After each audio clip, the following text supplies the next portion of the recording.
Hello, in this video I'm going to walk you through how to use the reading journal, but first let's talk about the download process. So once you have the download page up, this is the first thing you'll see, and you can tap on the start here to get to the generator page. So this is just a verification, and you can enter in your order number and your order email address to pass this stage. So on this page, you can choose what app you're using, and I'm using GoodNotes, and then you can pick the color of your page. So you can choose one of the colors that I've pre-selected for you, or if you want to choose your own color, you can tap on this Show Custom section, and you can actually enter in the hex code if you know it. And if you don't know it, you can tap on this Find Hex Color Codes here. And this will just take you to this color picker tool, and you can, choose different colors in here and tap on this hex code to copy that color onto your clipboard, and then go back onto your page and then just paste it into that box. And when you tap off it, you will see that color populate. And you can do the same for the tabs color. And if you don't want to choose custom colors for the tabs, I do have presets as well, and you can also choose to have rainbow tabs. So once you're done with that, you can just tap on this I'm not a robot to generate the file. Then you can tap on the download file to generate the file, and the covers and some extra stickers are downloaded separately. So I'm just going to tap on that. And once it's generated on the iPad, you can tap on the share icon and choose the app to import it in, and then just import as a new document. So this is the index page, and you can jump back to this page from anywhere in the journal by tapping on the index tab. So I'm going to talk through how I would use a reading journal. So in this library section, this is where you can track your reading. So I'm just going to tap on my library, and here, this is just some books I've pre-populated. So to give you an idea of how I would fill this in, you can get the book cover images from Amazon and elsewhere on the web, and you can just put it on this page. So this is what it looks like without it being filled in. Now, as for the rating, you can either color it in with the highlighter. I'll just show you quickly how you could do that. So just zoom in as much as you can, or you can download the star stickers that I've included with the file, and you can just put these over where the stars are.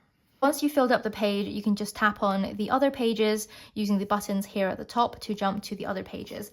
If you tap on the book cover, this will take you onto the detailed review page. So I'm just going to tap on this one, and you can see it takes you to the book review, and here you can add in the details about the book. You can write down the book summary, and you can write down your book review and what you thought about it.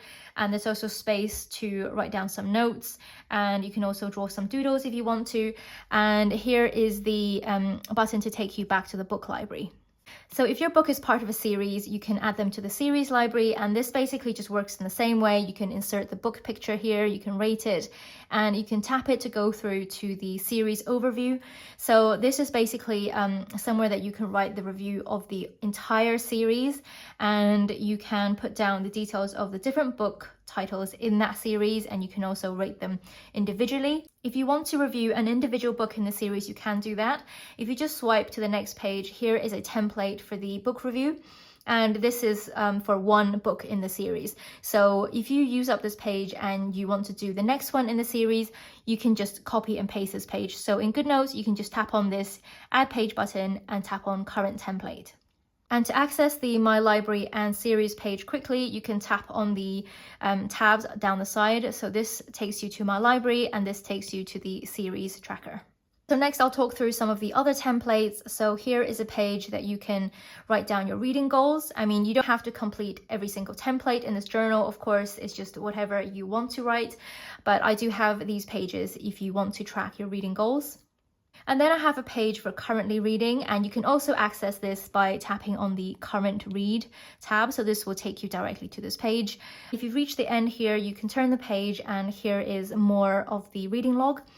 And once you have filled out a page, you can clear it, but I like to keep my reading tracker. So what I would do is copy the page and move it perhaps to my custom section. I would probably call this completed reading, and I would paste those completed pages here. And then I would clear this tab so that I can put down my current read, my new current read on this page. And then we have the yearly summary, and this is where you can put down things like your favorite book, the longest book you've read, and most memorable book. And you can also track like how many books you've read, your most read author, and you can also track the number of books you've read by month. And here is a different type of reading log. So this one is like a color code. I'm just going to give each box a color, and then let's say I've read for 5 minutes today on the 1st of January. You can just color this box in. Here is a different reading log if you want to track different books read on the same page, whereas on the current read page, you just track how much you've read of that one book. So basically with these different reading logs, it's just that I've provided different templates for you to track your reading depending on how you like to log your reading, but don't feel obligated that you have to fill out every single template. Then we come down to the monthly reading pages, and this is basically for tracking your monthly reading. So you can see you have a number of books you want to read, a number of minutes you want to read, and actual numbers you've read, and you can write down your books to be read list. You can make some notes, and you can also track your daily reading. And then each month also has a summary page. So here you can just summarize your reading for the month. You can put down your favorite book, longest book, and you can track your stats by month. Next, I've got a section for favorites. So I've got favorite books, and I've got 10 pages of this template. So once again, you can put down the image of the book here, and you can make some notes about why you liked this book. And this section is hyperlinked from this favorites tab here. And then I have a space for tracking your favorite authors. So you can write down your favorite authors, what books you finished, what books you want to read. And then I have a section for favorite quotes. And here you can just, you can either screenshot, you can type, or you can write your favorite quotes into the box. And then you can reference it into which book you got that quote from. And then I have a section for challenges. Don't feel obligated to do these challenges. This is just if you feel like a book challenge, you can tap on any of these challenges. For example, this one is reading 25 books. So as you've read a book, you can color it in, and I would just use the highlighter. And if you swipe through, I also have a 50 books challenge, 100 books challenge, 200 books. And here is a different challenge for reading a book every month. So it just depends on your own reading habits. I just wanted to make sure that there's somebody for everybody.